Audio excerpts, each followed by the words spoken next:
আপুরা পেঁয়াজ দিয়ে কাতল মাছ ভুনা করতেছি, কোনো সবজি দিব না আপুরা। কাতল মাছের ভুনা।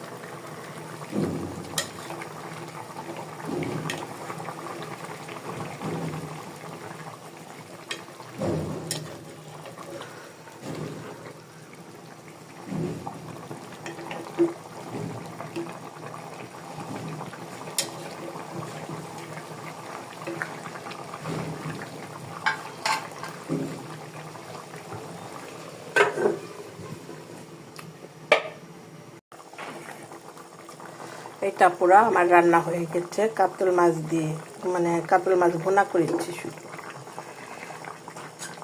একটু পেঁয়াজ বেশি করেছে ভুনা করেছি।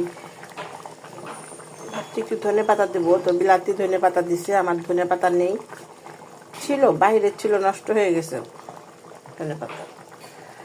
আমি এটাই দিয়ে দিলাম, টপ থেকে এনে এটাই দিয়ে দিলাম বিলাতি ধনে পাতা।